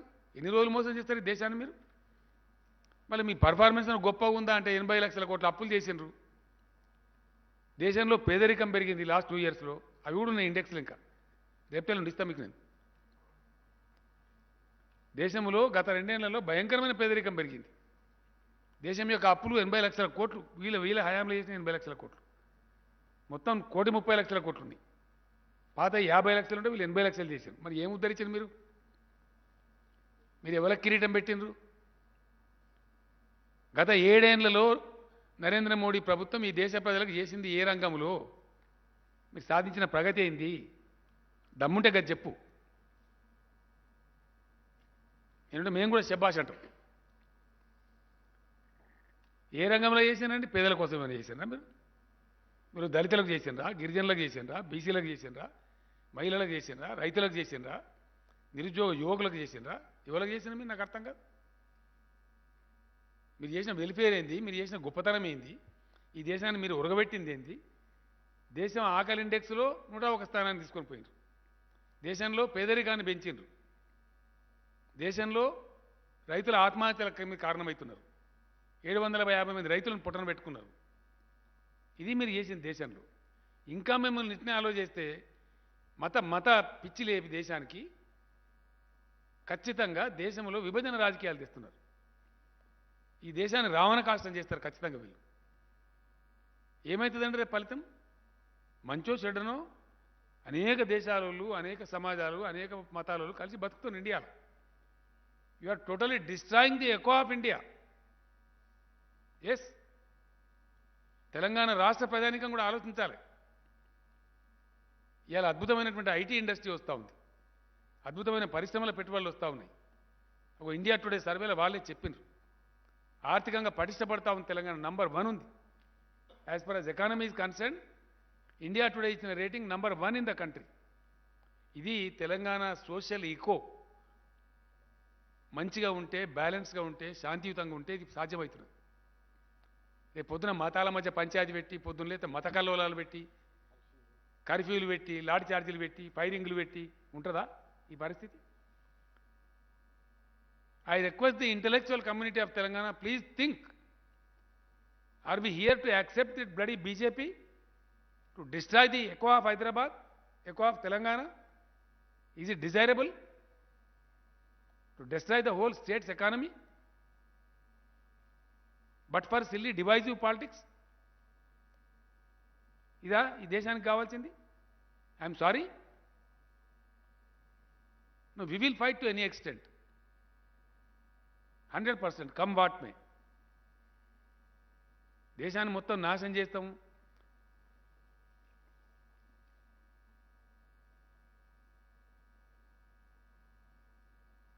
ఈ పద్ధతి కాదు. వీళ్ళని నమ్మి సర్వనాశనం అయిపోతాం. మేము ఎంత పని చేసినామో తెలిసి అలా రైతులకు తెలుసు, మీకు కూడా తెలుసు విలేకరులకు. ఒకసారి ఆత్మవేట ఆలోచిస్తే 7 ఏళ్ల కింద ఏందండి తెలంగాణ? 7 ఏళ్ల కింద 3 ఎకరాల రైతు పరిస్థితి ఏంది? ఇవాళ 3 ఎకరాల రైతు పరిస్థితి ఏంది? 7 ఏళ్ల కింద తెలంగాణ పల్లెలలో ఎంత డబ్బు ఉంటుండే, ఇవాళ ఎంత డబ్బు ఉన్నది? ఇవన్నీ నిజాలు కావా? తెలంగాణ భూముల ధరలు ఎక్కడి నుంచి ఎక్కడికి పోయినాయి? చాలామంది దుర్మార్గులు, దరిద్రులు, బుట్టచోరుగాళ్ళు, పనికి మాలినోళ్ళు తెలంగాణ రాష్ట్రం అయితే ధరలు పడిపోతాయి, భూములు అని మాట్లాడేది. పడిపోయినాయా, పెరిగినాయా? అసలు 20 లక్షల లోపల ఇవాళ భూమి దొరుకుతుందా తెలంగాణలో ఎక్కడన్నా? ఎక్కడి నుంచి ఎక్కడ పోయింది తెలంగాణ వాల్యూ, తెలంగాణ రైతు వాల్యూ? 5 ఎకరాలున్న తెలంగాణ రైతు ఇలా కోటీశ్వరుడు. అదే 7 ఏళ్ల కింద బిచ్చగాడు, వలసపోయిండు. పోలే, మనం చూడలే.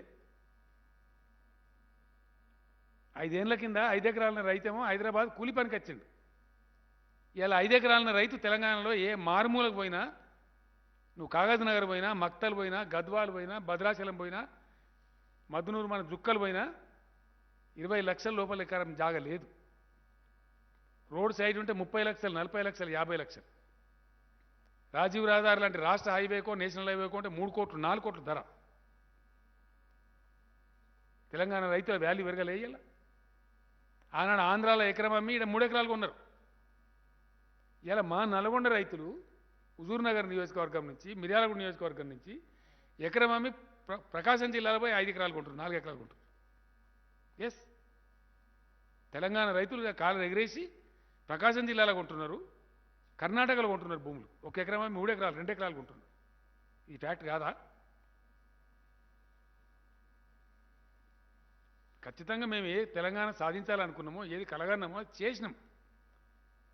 తెలంగాణలో ల్యాండ్ రేట్స్ పెరిగినాయి, రైతులు కోటీశ్వరులు అయినారు. ఒక పల్లెలో కోటాను కోట్లు ఉంటున్నాయి ఇవాళ.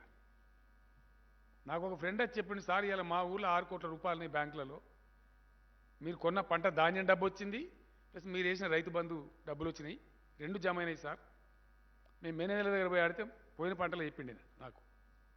మేనేజర్ యాసంగి ధాన్యం కొన్నాం, డబ్బులు వేసినాం, వర్షాకాలం రైతు బంధు వేసినాం, 2 కలిస్తే మా ఊరు బ్యాంక్స్లో సార్ మా ఊరు రైతుల డబ్బు 6 కోట్ల రూపాయలు ఉంది.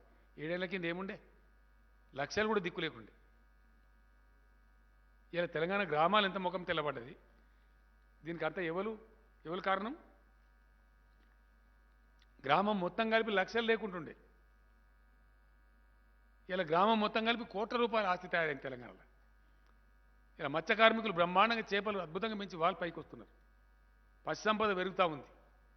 గొర్రెల పెంపకందారులు అద్భుతంగా తెలంగాణలో #1 ఇన్లాండ్ ఫిష్లో కంట్రీస్ #1 తెలంగాణ అని చెప్పి మన కేంద్రంలో మంత్రి చెప్పిండు పార్లమెంట్లో. మేము చెప్తలేం, మా స్టోరీ కాదు, మీ కేంద్ర మంత్రి చెప్పిండు. గొర్రెల పెంపకంలో హైయెస్ట్ గొర్రెలు ఉన్న ఈ రాష్ట్రం అంటే రాజస్థాన్ ఉండే ఇంతకుముందు. ఇవాళ #1 తెలంగాణ అని చెప్పి పార్లమెంట్లో సాక్ష్యం మీ మంత్రి చెప్పిండు. ఇదంతా ప్రగతి కాదా? వృత్తి పని వాళ్ళకి లాభం కాదా? వాళ్ళు మంచిగా లేరా? ఈరోజు ఒక గ్రీనరీగా చాలా చేసినాం, పంటల విస్తీర్ణం పెంచినాం, మంచి పవర్ ఇచ్చినాం, అన్ని ఇచ్చినాం.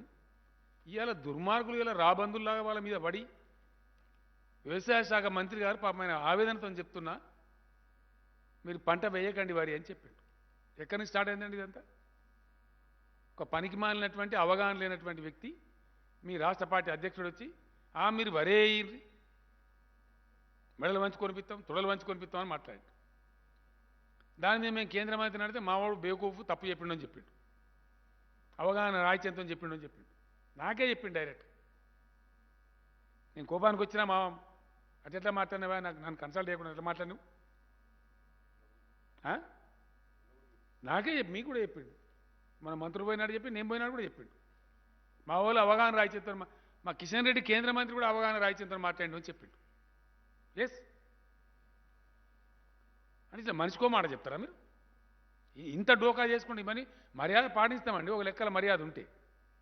నీకు మర్యాద ఉంటే మోసం చేసేది నువ్వు, ద్రోహం చేసేది నువ్వు, రైతులను ముంచేది నువ్వు, ఉల్టా మా మీద బదనామా? ఇదేం కథ? నాకు అర్థం కాదు. ఇదెక్కడ కథ? ఈ బురిడిగాళ్ళను వీళ్ళని నమ్ముకుంటే మనం శంకరగిరి మాన్యాలు పడతాం. ఇవాళ మేము 4 గంటలు క్యాబినెట్లో కంప్లీట్గా చర్చ చేసిన తర్వాత కిషన్ రెడ్డి కూడా చెప్తున్నా కదా, ఉప్పుడు బియ్యం కొనం, బాయిల్డ్ రైస్ కొనం. మరి యాసంగిలో బస్తే పండే చేస్తే వచ్చేదే బాయిల్డ్ రైస్, వేరే రైస్ రానే రాదు. రైస్ రాదు. ఎంత వస్తుంది? 35 కిలోలే వస్తుంది. క్వింటాల్ వడ్లకు 35 కిలోలే వస్తాయి. నష్టపోతాం అనవసరంగా. కాబట్టి కేంద్ర ప్రభుత్వం బాయిల్డ్ రైస్ కొనము అని పూర్తి స్థాయిలో ఇక సాధారణ బియ్యం కొంటాం ఘనత వహించిన కిషన్ రెడ్డి. ఎంత కొంటారో కూడా చెప్పడు, అది లేదు. కేంద్ర ప్రభుత్వం బాయిల్డ్ రైస్ కొనము అని మేము పాలసీ మార్చుకున్నామని ఖరాఖండిగా చెప్పినటువంటి దరిమిల ఇలా క్యాబినెట్ సమావేశమై నిర్ణయం చేసినవి ఏంటి అంటే, రాష్ట్రం ఏం చేస్తుంది, కేంద్ర ప్రభుత్వం ప్రొక్యూర్ చేసేదైతేనే కొనుగోలు కేంద్రాలు పెట్టి తీసుకుంటుంది. కాబట్టి యాసంగిలో కొనుగోలు కేంద్రాలు ఉండవు. నేను రైతు సోదరులకు క్లియర్గా చెప్తా ఉన్నా, వరి ధాన్యం కొనుగోలు కేంద్రాలు ఉండవు. కేంద్రం చేతులెత్తేసింది కాబట్టి కేంద్రం తీసుకుంటేనే మనం ప్రొక్యూర్మెంట్ సెంటర్ పెడతాం. కేంద్రం తీసుకునే పరిస్థితి ఉందనుకో మనం ఎక్కడ పెట్టుకుంటాం? మన గోడౌన్స్ ఉండవు, స్టాక్ చేసే పరిస్థితి ఉండదు. ఎందుకంటే దాన్ని ధాన్యం పెట్టాలంటే దానికి సిస్టమ్ ఉంటుంది అన్నమాట, సైంటిఫిక్గా పెట్టాలి. ఆ గోదాములు ఒక ఎఫ్సీఐ దగ్గరనే ఉన్నాయి ఇండియాలో, ఎవరి దగ్గర లేవు. దేశం మొత్తం ఆహార ధాన్యాలు పంచాల్సిందే వాళ్ళు. పబ్లిక్ డిస్ట్రిబ్యూషన్ సిస్టమ్ బాధ్యత ఉన్నదే వాళ్ళ మీద, రాజ్యాంగ విహితమైన బాధ్యత వాళ్ళది, constitutional responsibility of government of India. అంటే బియ్యం పెట్టినా వడ్లు పెట్టినా సైంటిఫిక్గా పెట్టాలా, దాన్ని పీరియాడికల్గా ఫ్యూమిగేట్ చేయాలి, నిల్వలు ఎట్లా కాపాడాలనే పద్ధతి, శాస్త్రీయ పద్ధతులు ఉంటాయి. అవి రాష్ట్రాల దగ్గర ఉండయి. పీరియాడికల్ ఫ్యూమిగేట్ చేయాలి, ట్రీట్ చేయాలి, ఎట్లా తీయాలి పద్ధతిగా, అదంతా ఎఫ్సీఐ దగ్గర ఉంటుంది ఆ టెక్నాలజీ. వేరే దగ్గర ఉండయి. మనం నెలలు ఏదో పెట్టగలిగితే మామూలు ట్రాన్సిటరీ అరేంజ్మెంట్, కానీ సంవత్సరాల తరబడి నెలల తరబడి పెట్టగలిగే కెపాసిటీ ఏ రాష్ట్రానికి కూడా ఉండదు ఇండియాలో. కాబట్టి కేంద్రమే నిటారుగా చేతులెత్తేసింది కాబట్టి రాష్ట్రం ధాన్యం సేకరించే ప్రశ్న ఉత్పన్నం కాదు, కొనుగోలు కేంద్రాలు ఉండవు. రైతులు ఏమంటారు పాపం అమాయకంగా, సార్ ముందు చెప్తే మేము వేరే పంట వేసుకుందాం కదా, కొంటారేమో అని ఆశపడ్డాము, తీసుకుంటారేమో అని ఆశపడ్డాము. నేను పేగులు దగ్గర కొట్టాను. నేను స్వయంగా పోయిన 3-4 సార్లు, కనీసం 15 సార్లు మన రాష్ట్ర అధికారులు పోయినారు, 6 సార్లు మన ఎంపీలు, మన మంత్రులు, వ్యవసాయ శాఖ మంత్రి గారి నాయకత్వంలో, సివిల్ సప్లైస్ మంత్రి గారి నాయకత్వంలో మన మంత్రివర్గ బృందం పోయింది. విమానం ఖర్చులు దండుగా అయిపోయినాయి. చివరికి నిరాశపడి మళ్ళీ చివరికి ఇప్పుడు ఏం మాట్లాడుతుండ్రు, ఈరోజు ఏం మాట్లాడుతాడు ఈ రాష్ట్రానికి చెందిన కేంద్ర మంత్రి, నేను పెద్ద సిపాయి కూతురు, నేను కేంద్ర మంత్రిని, ఎట్లన్నా చేసి కొనిపిస్తా అంటే నువ్వు సిపాయి. కొనము బాయిల్ రైస్ కొనము, రా రైస్ ఎంత కొంటామో చెప్పము. ఇది గొప్పతనమా? ఒక కేంద్ర మంత్రి ఒక గొప్పతనమా?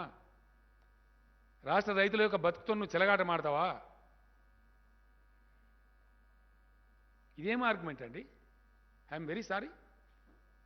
దీని మీద చిల్లర రాజకీయం మాట్లాడు, చెత్త మాటలు మాట్లాడు, దీనికి సంబంధం లేని మాట. ధాన్యం ఎంత కొంటారా బాబు అంటే నువ్వు హుజురాబాదు, తోకబాదు, ఇంకో బాదు, గదా అని చెత్త ఒకటే దాన్ని మాట్లాడిన మాట విన్నారు కదా మీరు. తలా తోక, గజువేలట, ఇందు దుబ్బాకనట, ఇంకేమేమో ఉంది అందులో ముచ్చట తప్ప అదేమి. ఒక అర్థవంతంగా జరుగుతున్న చర్చ ధాన్యం మీద. కొంటావా కొనవా? కొంటే ఎంతో కొంటావు కదా చెప్పమనగా సాదా కాదట. నీ ఆహార మంత్రిత్వ శాఖ అడగరాదా? నీ ప్రధానమంత్రిని అడగరాదా? అడుగు. మేము చెప్తున్నాం రైతు బంధుకి ఇంత ఇస్తామని ఇస్తున్నాం, బాధపడతా. కరెంట్ 24 గంటలు ఇస్తున్నాము. కేంద్రం తీసుకున్నాడు కొంటామని చెప్పినాం, కొన్నాము. కొన్న పైసలు వితిన్ 3 days 4 days బ్యాంకులో వేస్తామని వేసినాం. ఇప్పటికి 10,000 కోట్లు నష్టపోయింది రాష్ట్రం.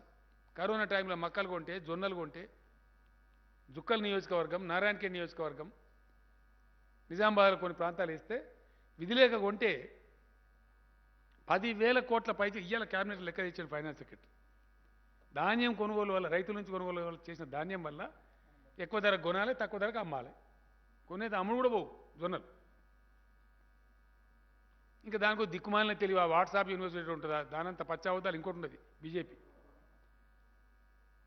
ఇంత దిక్కుమాలిన దరిద్రం కూడా ప్రచారం అంటే, రైతులు పండించేది బాయిల్డ్ కాదు కదని అండి. రైతులు పండించేది బాయిల్డ్ కాకపోతే ఏం పండిస్తారు? నీ మెదడు బాయిల్ చేయాలన్నా? రైతులట బాయిల్ వండారట, బాయిల్డ్ అట మిల్లర్లకు సంబంధించిందట. రైతు లేని మిల్లర్ ఉంటాడా? మిల్లర్ లేని రైతు ఉంటాడా? రైతు పండించిన ధాన్యం బియ్యం కాకపోతే అమ్ముడు పోతాయా? అసలు నువ్వు ఎఫ్సిఐ తీసుకుంటావా? ఆ బాయిల్ రైస్ పెట్టించిందే ఎఫ్సిఐ, రైస్ మిల్లర్లను ప్రోత్సహించి. మేమంటే మిల్లర్లకు అనుకూలంగా ఉన్నమాట. గింత దిక్కుమాలిన గింత దరిద్రం కూడా ప్రచారం అనంటే నాకు అర్థంగా. ఇంత బ్యాంకరప్టా, ఇంత దివాలా కోర, ఇదేం రాజకీయం? ఇదెక్కడ దిక్కుమాలిన దరిద్రం కూడా రాజకీయం అండి? ధైర్యంగా సాహసంగా మాట్లాడతాం, ఏదైనా ఉంటే అయితే అవుతుందని చెప్తాం. కాకపోతే ఇప్పుడు నేను చెప్తున్నా ధైర్యంగా, ఎస్ తెలంగాణ బిడ్డగా తెలంగాణ తెచ్చి మీ ఆస్తుల విలువ కోటాను కోట్ల రూపాయలు పెంచి మీకు రైతు బంధు ఇస్తాను, రైతు బంధు ఇచ్చి మేము చెప్తామండి బాజాప్తా. మీకు మంచినీళ్ళు చెప్పితే ఓట్లు అడగా అని చెప్పిన నేను. మంచినీళ్ళు ఇచ్చి చూపించినవి. ఇలా ఇండియాలో ఒకటే రాష్ట్రం ప్రతి ఇంటికి నల్లా నీళ్ళు ఇచ్చేది. ఇదే జానారెడ్డి గారు మాట్లాడండి అసెంబ్లీలో నాకు ఎదురుగా నిలబడి, 24 గంటల కరెంటు కనుక నువ్వు ఇచ్చినట్టయితే నీ గులాబీ కండువ కప్పుకొని తిరుగుతాను. ఆయన కండువ కప్పుకోలేదు వేరే విషయం, కానీ మేము చూపించినాం, ఇచ్చినాం 24 గంటలు. మేము అన్ని టార్గెట్లు సాధించినాం, చెప్పిన ప్రతి ఒక్కటి చేసినాం. మేము మోసం చేయలే, మీలాగా అబద్ధాలు చెప్పలే, ఆ కర్మ మాకు లేదు. ఇలా ఈ చేతగాని దద్దమ్మ కేంద్ర ప్రభుత్వం, సామాజిక బాధ్యతను విస్మరిస్తున్న కేంద్ర ప్రభుత్వం, సామాజిక బాధ్యత నుంచి తప్పించుకొని పారిపోతున్న కేంద్ర ప్రభుత్వం ఉంది కాబట్టి, వాళ్ళ పాలసీలు మార్చుకొని రైతు వ్యతిరేక విధానంలో పోతుంది కాబట్టి మేము బియ్యం కొనుగోలు చేయలేము, వడ్లు కొనుగోలు చేయలేము అని చెప్తున్నాం రైతులకు. మాకు ధైర్యం ఉంది. ఎందుకు? మేము కోరేది మా రైతు నష్టపోవద్దు, పంట వండించి ఆగం కావద్దు. మేము కష్టపడి సాదుకున్నాము, కష్టపడి ఇష్టపడి మంచిగా చేసుకున్నాము. ఇలా మన భూముల విలువలు పెంచుకున్నాము, మన గ్రామాలు కొంచెం తెల్లముఖమై కలకల్లాడుతున్నాయి. మళ్ళీ మిమ్మల్ని దిక్కుమాలిన కేంద్రం మిమ్మల్ని దరిద్రంలోకి నెట్టాలని చూస్తూ ఉంది. కాబట్టి ఈ దిక్కుమాలిన దరిద్ర రాజకీయ బేయారుల పాలన పడకండి. ఎట్టి పరిస్థితుల్లో కొనుగోలు కేంద్రాలు ఉండవు. యాసంగి పంటకు కొనుగోలు కేంద్రాలు ఉండవు. ఇప్పుడు వర్షాకాలం పంట కేంద్రం హామీ ఇస్తలేదు, 40 లక్షలు దాటలేదు, అయినా కొంటాం. ఎంతైనా కానీ ఇప్పుడు ఎంత వచ్చినా కొంటాం. కేంద్రం కొనకపోతే కొంత బీజేపీ ఆఫీస్ ముందర పోస్తాం, ప్రధానమంత్రి ఆఫీస్ ముందర పోస్తాం. ఎస్, ఎక్కడ పోయాలి మరి? పోతే తుట్ల బాగుతాం అనుకుని 1000 లారీలు పెట్టి కొంచెం పోయి ఢిల్లీలో వారబోస్తాం, ఇండియా గేట్ కాడ. మీరు చూస్తారు, మీరు చూడబోతారు. మరి ఇంకేం చేస్తాం? ఇక వర్షాకాలంలో కొంటాము, ఎంతైనా కొంటామని మాట్లాడుతున్నారు కిషన్ రెడ్డి. ఇక చూస్తాం. కొనలేదనుకో, ఈడ కిషన్ రెడ్డి ఇంట్లో పోస్తాం, బీజేపీ ఆఫీసులో పోస్తాం, ఢిల్లీలో ఇండియా గేట్ కాడ పోస్తాం. Yes, we have to do that. పోతే ఇంకో 200 కోట్ల లారీ కిరాయి పెడతాం, కొంచెం పోస్తాం. మరి ఇంకేం చేయాలి? వీళ్ళని ఎక్స్పోజ్ చేయాలి. మీ తప్పుడు విధానాలతోని మీకు దేశాన్ని నడిపే చేతగాక, ఆర్థిక వ్యవస్థను సరైన గాడిలో పెట్టే చేతగాక, మీ అసమర్థ విధానాల వల్ల దేశాన్ని అప్రపాలు చేస్తారు, రైతులను ఆగం చేస్తారు, పంటలు కొనుగోలు చేయరు, ఉల్టా రాష్ట్ర ప్రభుత్వాలపై బదనం పెడతారా? ఇది ఎక్కడ పద్ధతి అండి? ఇదేం పద్ధతి? వెరీ సారీ కిషన్ రెడ్డి, మొత్తం నీ వ్యాఖ్యలు వాపసు తీసుకోవాలి. నువ్వు సారీ చెప్పాలి తెలంగాణ రైతులకు. నువ్వు మోసం చేస్తున్నావు తెలంగాణ రైతులను. లేదా బహిరంగ చర్చకు వస్తావా? దా, ఎక్కడో మాట్లాడదాం, ఏ చౌరస్తాలో కూర్చున్నాం రా. ఇదేం పద్ధతి అండి? ఇంత మోసం ఉంటుందా? టార్గెట్ చెప్పే తెలివి లేదు నీకు. అసలు నాకు అర్థం కాదు. టార్గెట్ సాధించే తెలివి లేదు, రాష్ట్రానికి దమ్ము లేదు. మీ పార్టీ ఫోరంలో మాట్లాడు, మా సిగ్గు పోతుంది, అవతల కేసీఆర్ సెంటు తండని చెప్పు, తీసుకురా టార్గెట్ను. ఇన్ని టన్నులు కొంటాం తెలంగాణలో అని చెప్పు, అది మొగతనం. ఏం కొంటామో చెప్పము, మీకు తెలియదు. అసలు మీకు ఎవరైనా చెప్తారా? మిమ్మల్ని ఎవరైనా అంతేనా? ఇంక మళ్ళీ ఉల్టా మేమే పెద్ద నోరు పెట్టుకొని మాట్లాడతాం. రాజకీయం సంగతి చూద్దాం, సందర్భం పోయినాక నడుతుంది. ఆడోడు ఈడోడు గెలవగానే ఆగమాగమైపోయి దుంకులాడి ఎగిరినా కథ. నువ్వు పోలేదా మొన్న? ముసిరాబాద్ ఒక దెబ్బకి ఎగిరిపోలే, కేసీఆర్ దెబ్బకు నువ్వు స్వయంగానే ఓడిపోయినావు కదా. గంత అహంకారం ఎందుకు నాకు అర్థం కాదు. గెలిపోవటములు సహజం కదా, రాజకీయాలు జరుగుతూ ఉంటాయి కదా. ఇలా గిన్ని ఎమ్మెల్సీ ఎలక్షన్లు జరుగుతున్నాయి, నీ బతికే నేను ఉన్నదా నీకు జాగా? ఆల్రెడీ మేము 13 గెలిచిన యునానిమస్గా గర్వపడతామా? ఇంకో 6 నడతాని అన్నీ మేమే గెలుస్తామని అంటామా? పోతే ఓటరు పోతే పెద్ద ఇష్యూవా? దానికి ఒక లెక్కనా? అదేం పెద్ద ఇష్యూ అని నాకు అర్థం కాదు. అన్ని చిల్లర మాటలు, అన్ని కాయగూరుకుడు మాటలు, ఇవే ఉందాతనమా? ఇది ఔన్నత్యమా? ఇది గొప్పతనం అనిపిస్తుందా? ఇది ఎక్కడ కథ నాకు అర్థం కాదు.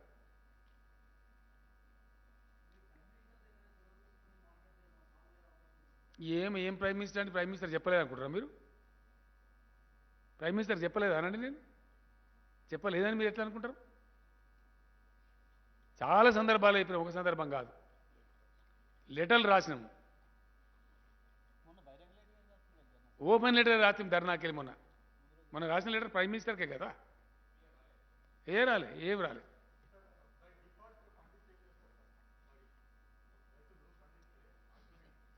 రాజీవ్ దగ్గర ఇంట్లో పోయమని చెప్తాం, ఏముంటుంది? ప్రభుత్వం కొనదు, కొనుగోలు చేయజాలదు. ఎందుకంటే కొనుగోలు కేంద్రాలే ఉండవు.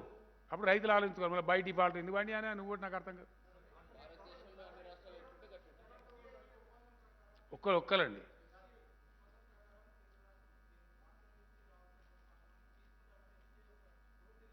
ఏం నోట్లేదండి. టార్గెట్ 40 లక్షలు ఇచ్చిండ్రు, అక్కడ వచ్చేదేమో 90 లక్షలున్నది. అదేమో నోటు దిక్కుమాలే నోటు ఎవరికి కావాలా? యాసంగి దానికి అసలు లేనే లేదు. యాసంగి దానికి వాళ్ళకి థ్యాంక్స్, వాళ్ళు క్లియర్గా చెప్తున్నారు బాయిల్ రైస్ కొనమని. పండేదే బాయిల్ రైస్ తెలంగాణలో. వేరే రైస్ కూడా పండితే నాకు అర్థం కాదు. డ్రామా కంపెనీ ఎందుకు?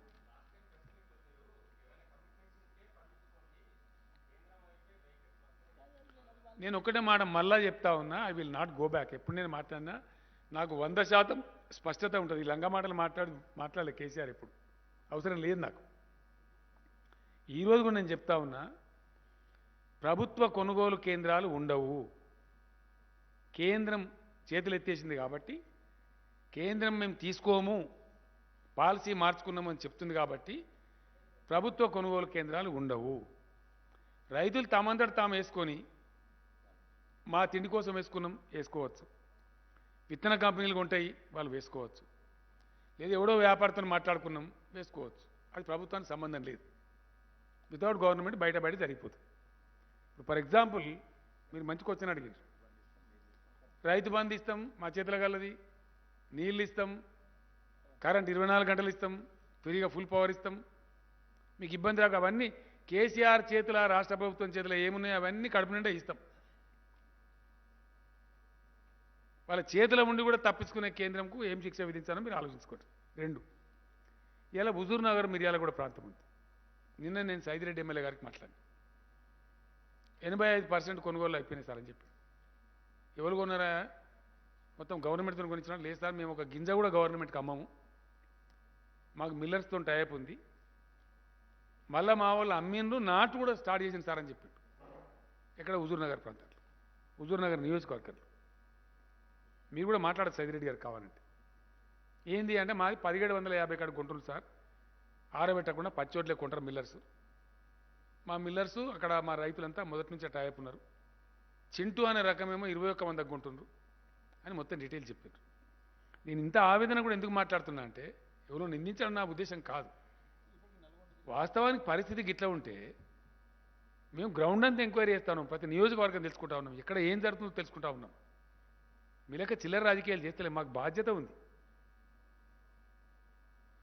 రేపటి సంగతి దేవుడికి. ఇలా మేము రాష్ట్ర ప్రభుత్వంగా ఉన్నాము, మేము నామినేట్ చేసిన ముఖ్యమంత్రులం కాము, ప్రజలు నామినేట్ చేసిన మమ్మలను. కాబట్టి ఆ రైతుల గురించి మేము తపన పడతాం.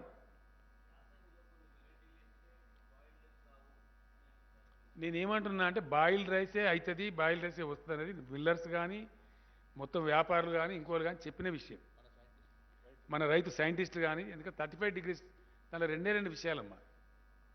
ఫిబ్రవరి 20 లోపల ఈంతేనేమో తాళవుతుంది, పొల్లవుతుంది, చలి, ఫ్రోజన్ కండిషన్లో ఈనకూడదు వరి.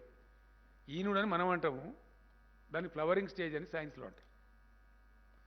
If the flowering stage comes in the frozen winter, అది ధాన్యం గింజ పాలు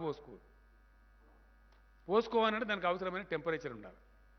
అంటే ఫిబ్రవరి 20 నుంచి 25 తర్వాతనే ఈనాలి వరి, అదే గింజ పడుతుంది.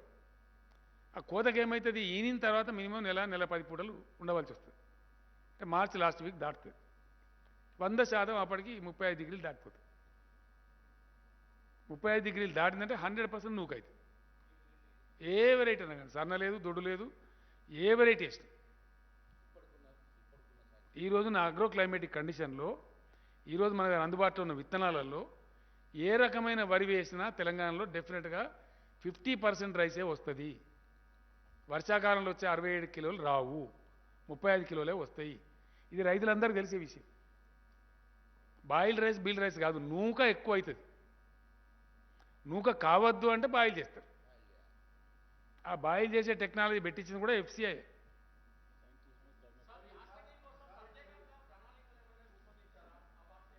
ఇంకా ప్రణాళిక ఎక్కడదండి? ఇక అదే ఆటోమేటిక్, అది రైతుల ఇష్టం కదా, దానికి ఎక్కడ పోవాలా?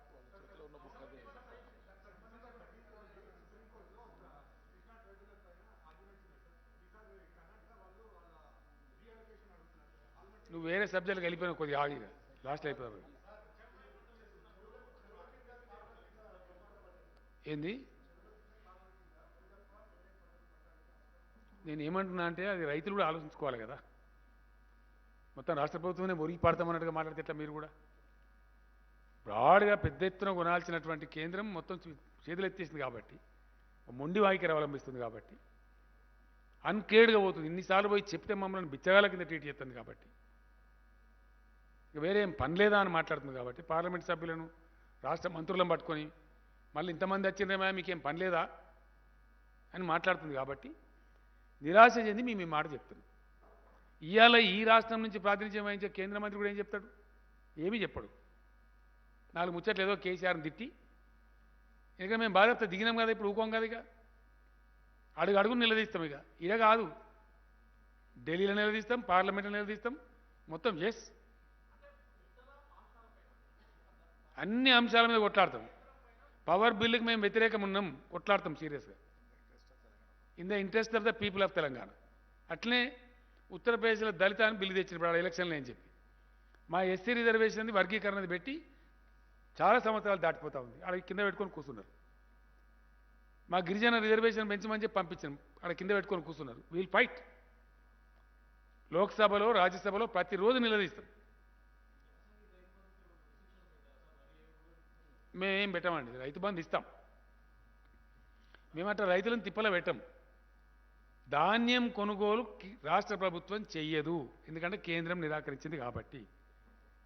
ధాన్యం కొన్నా రాష్ట్రం పెట్టుకునే సమర్థ శక్తి రాష్ట్రానికి లేదు, ఆర్థిక శక్తి లేదు, దాన్ని పెట్టే గోదాముల శక్తి లేదు. నేను స్పష్టంగా చెప్తున్నా, దాచుకుంటలేము కదా. ఎక్స్పోర్ట్ చేసే అధికారం మనకు లేదు, మళ్ళీ కేంద్రం పర్మిషన్ ఇవ్వాలి. ఇవన్నీ ఉన్నాయి కాబట్టి కేంద్ర ప్రభుత్వం కొనుగోలు నిరాకరించింది కాబట్టి రాష్ట్ర ప్రభుత్వం కొనుగోలు కేంద్రాలు ఉండవు. వేయదలుచుకున్న వాళ్ళు వాళ్ళ రిస్కు, వాళ్ళు తినడానికి కానీ, వాళ్ళ విత్తన కంపెనీకి కానీ, వ్యాపారులతో ఒప్పందం కానీ ఉంటే వేసుకోవచ్చు, అది వాళ్ళ రిస్క్. కానీ ప్రభుత్వ పాత్ర ఉండదు. ఆటోమేటిక్గా అమ్ముడుపోతేమో వాళ్ళు అమ్ముకోవాలి. అది ఇండియాలో ఏ రాష్ట్రంలో కల్పిస్తారన్నారా? చూపిస్తావా? కొత్త విధానం. మళ్ళీ బీజేపీ వాళ్ళని అడుగుని వాళ్ళు సేకరిస్తారేమో. బీజేపీ పాలిత రాష్ట్రాలను అడుగుని, ఆ కేంద్ర మంత్రిని అడుగుండి, ఏమైనా గ్యారంటీ ఇస్తాడేమో. ఇప్పుడు బియ్యం కొనమని అన్నావు కదా, మరి వేరే పంటలు ఎత్తాడు కొంటవా అని అడుగు. పెద్ద ప్రభుత్వం కదా, కేంద్ర ప్రభుత్వం అంటే పెద్దది కదా.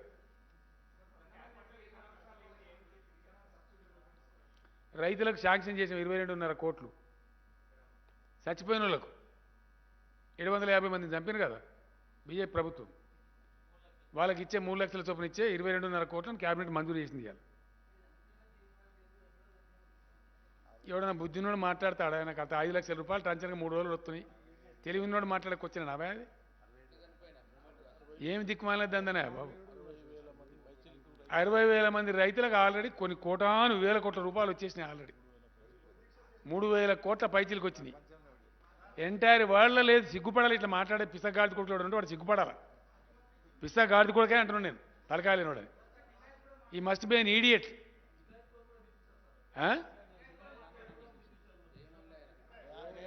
ఏంటిది అది? సరే, ఆయనకి పాపం ఏదో మిస్ఇన్ఫర్మేషన్ మాట్లాడుంటాడు. నేను చూడలే కూడా ఆయన ఏం మాట్లాడిండు వాస్తవానికి. క్వశ్చన్ ఈజ్, తెలంగాణలో అమలయ్యేటువంటి రైతు బీమా పథకం ఈ ప్రపంచంలో ఎక్కడైనా ఉందా? అది రాయి నువ్వు పేపర్. మొత్తం ప్రపంచంలోనే ఉందా, ఇండియాలో కాదు. తెలంగాణలో అమలవుతున్న రైతు బీమా పథకం, రైతు ఏ కారణం చేతి చచ్చిపోయినా సరే, అండ్ ఇన్సూరెన్స్ ఉంటే ఎట్లుంటుందండి? యాక్సిడెంట్కి ఉంటుంది, పాము కాటుకుంటుంది. ఇది అట్లా కాదు. సహజ మరణం సంభవించినా సరే 5 లక్షల రూపాయలు వారం లోపల వాళ్ళ ఖాతాలో పడుతున్నాయి. ఇది తెలంగాణ రైతులకు తెలుసు. ఇది ఎవరో కొక్కిరాయి గారు మాట్లాడితే మేము దాన్ని కేర్ చేయం.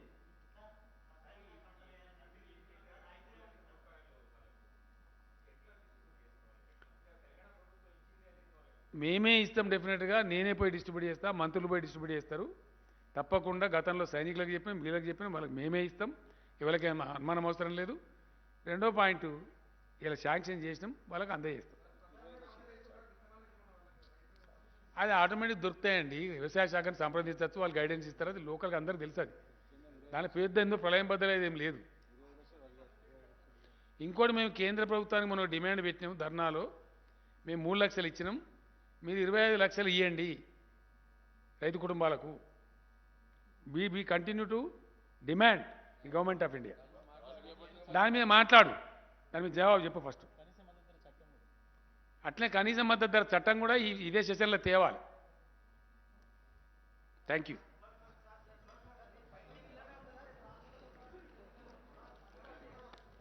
మీకు ఈ రూపాయలు చాలా ఉంటాయండి ప్రెస్ కాన్ఫరెన్స్, అన్ని ఒక్క రోజు చేస్తే ఎట్లా? Thank you.